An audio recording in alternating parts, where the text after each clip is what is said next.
अंजना जी गाजियाबाद से। राधे राधे महाराज जी। महाराज जी, क्या गुरु द्वारा शरणागति मिल जाने से शरणागति पुष्ट होती है या फिर दीक्षा के बाद गुरु वचनों पर चलने के बाद उनकी? हाँ, केवल कंठी और तिलक लगा लेने से शरणागति पुष्ट नहीं होती।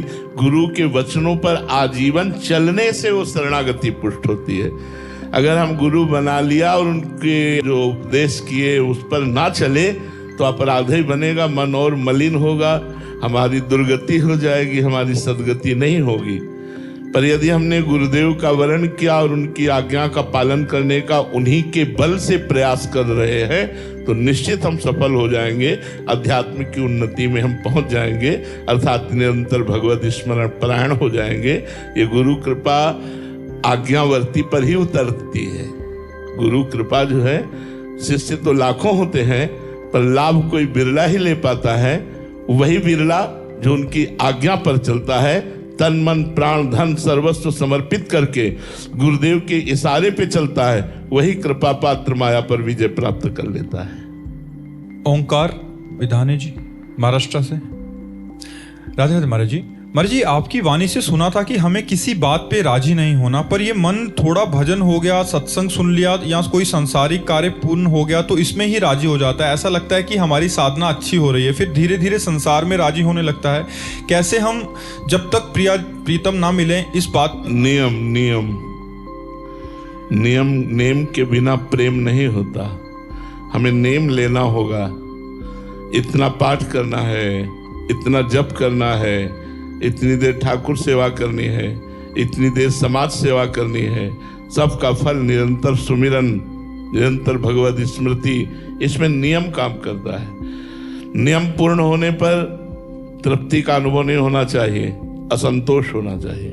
अभी और मान लो 8 घंटा हम भजन करने लगे तो अभी 24 घंटा बकाया है, उसमें तो 8 ही घंटा हुए। इसलिए हमें 24 घंटा का लक्ष्य रखना है। हम जब बच्चा थे तो हमारे गुरुदेव भगवान ने 2 बजे उठाना प्रारंभ किया था, रात्रि के 2 बजे। 13 वर्ष कक्षा 9 पढ़ करके गुरु जी की शरण में पहुंच गए थे। बड़े कृपालु और भजनानंदी संत थे। तो 2 बजे रात्रि में, बच्चा उठ। 2 बज गए, देखो किसान लोग बैल और हल लेकर जोतने जा रहे हैं। तो उठो बैठो, माला लो, खड़े हो जाओ, टहलो। फिर उन्होंने कहा कि जीवन भर का एक नियम ले लो कि 1 मिनट कभी भगवान का विस्मरण नहीं होगा।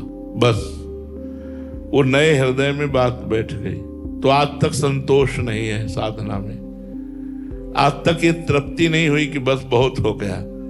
रोज हृदय व्याकुल रहता है कि जैसा भजन होना चाहिए उस तरह का भजन नहीं होता, जैसी रहनी होनी चाहिए वैसी हमारी रहनी नहीं है। हे भगवान, कब ऐसी कृपा करोगी कि हमारे अंदर साधुता आवे, हमारे अंदर आपके लिए रोना आवे, तड़पना आवे, निरंतर भजन आवे।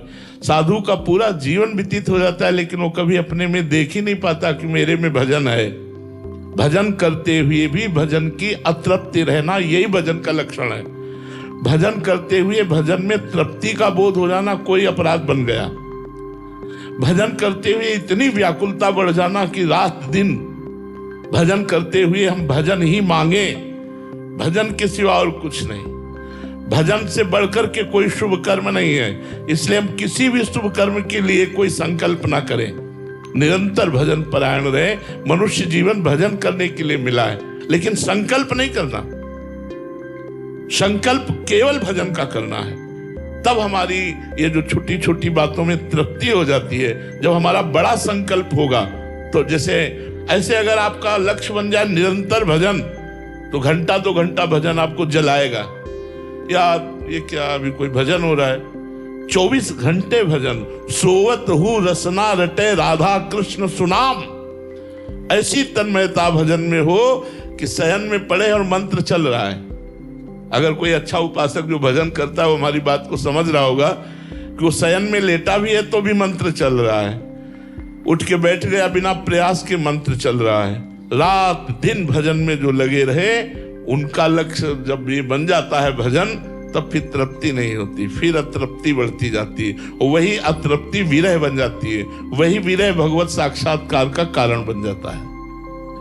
नीतू जी दिल्ली से। राधे राधे महाराज जी। गुरुदेव भगवान, आजकल देश के भविष्य बच्चे आपको श्रवण करते हैं। महाराज जी, आपकी विनम्र प्रार्थना है कि आजकल रिजल्ट घोषित होने का समय है महाराज जी, मई जून, जिसमें बच्चे असफल होते हैं तो व्याकुल होकर या डिप्रेशन में आकर कोई भयावह कृत्य कर देते हैं। तो महाराज जी, ऐसे में उनके अंदर आध्यात्मिक बल या इस स्थिति में वो क्या सोचें कि उनका। देखो, पहली बात तो होती है हम फेल तभी होते हैं जब हम अपने विषय पर अभ्यास नहीं करते। आज हमारे बच्चे ज्यादातर प्रमादी हो रहे हैं।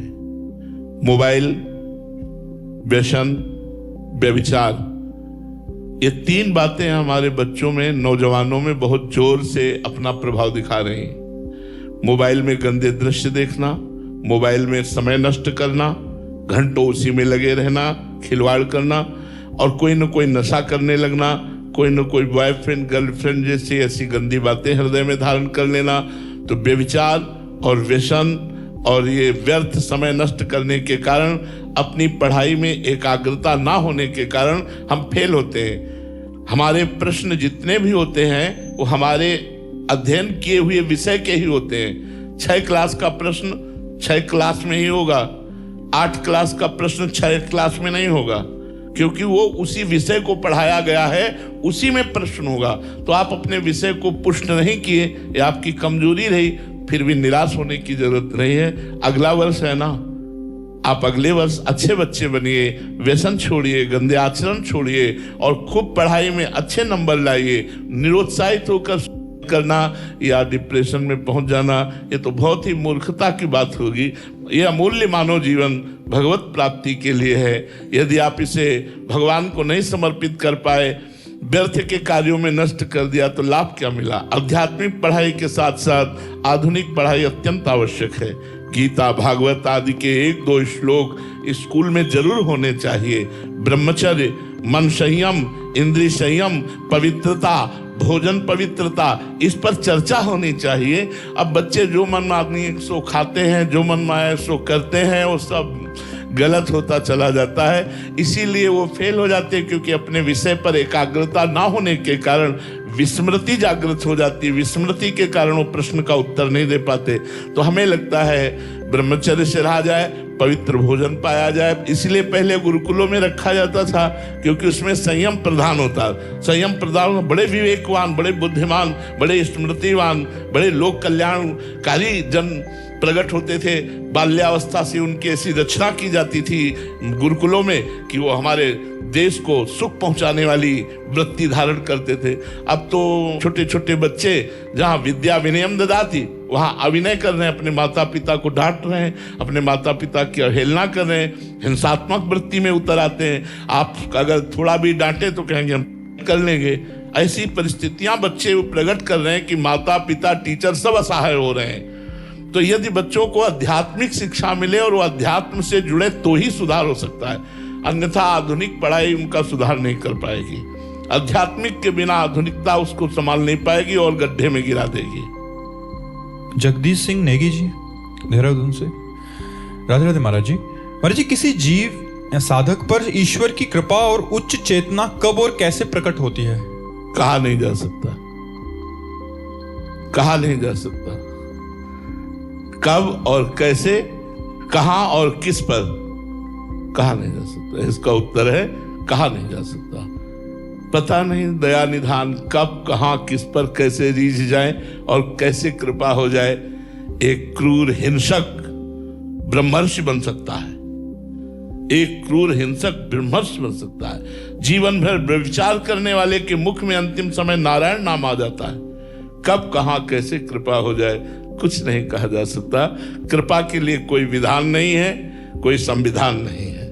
वो कब, कहां, किस पर हो जाए, बस यही अहेतु की कृपा का यही चमत्कार है। जब वो हो जाती है तब समझ में आता है हम पर कृपा हो गई।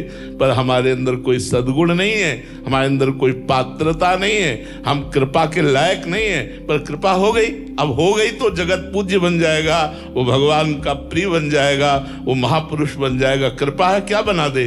इसलिए कब, कहां, किस पर, कैसे, इसका उत्तर नहीं दिया जा सकता।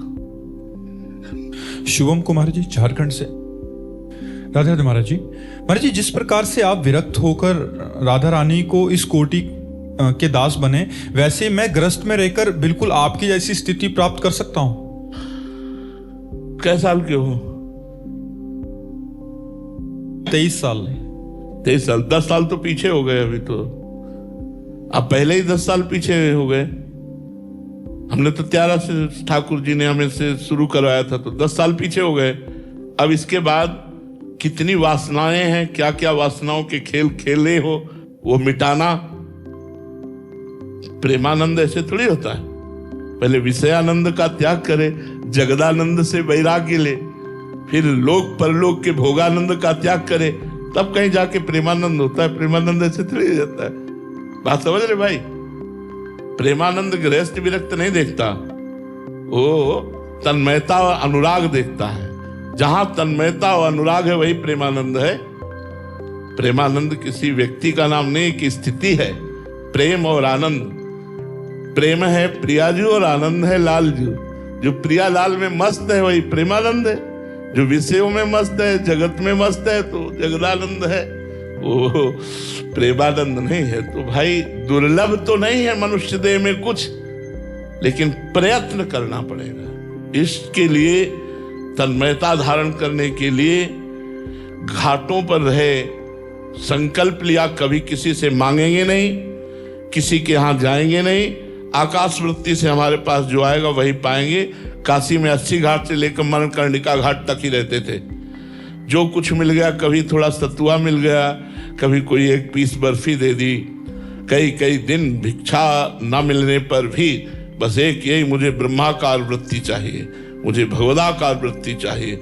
कोई लालसा नहीं। एक कमंडल जल पिया और बैठ गए पद्मासन लगाकर, प्राणायाम करके निरंतर भगवान शिव के चिंतन में। अब कैसे करना, तो वही पड़ेगा, चाहे गृहस्थ में हो चाहे विरक्त में हो। जब लक्ष्य प्राप्त करना है तो संपूर्ण भोगों से वैराग्य प्राप्त करके तन्मयता पूर्वक भगवान का भजन करना पड़ेगा। आप किसी भी गृहस्थ भक्त के चरित्र पढ़ के देखो, कितना विरक्त है। पत्नी पुत्र परिवार होते हुए भी वो अनासक्त है। घर में खाने के लिए भी नहीं है, लेकिन वो बिल्कुल प्रसन्न है। भगवान से कोई मांग नहीं। ऐसे भक्तों के चरित्र भरे पड़े हैं भक्तमाल जी में, आप पढ़ करके देखिए। हम आपको निरुत्साहित नहीं कर रहे, लेकिन बहुत कठिन है। उत्साह पूर्वक चलो और विषय वासना का मर्दन करके निरंतर भगवान का नाम जप करो और अपने आप को भूल जाओ केवल भगवान की स्मृति में, तो प्रेमानंद जागृत हो जाएगा। फिर प्रेमानंद की स्थिति आ सकती है।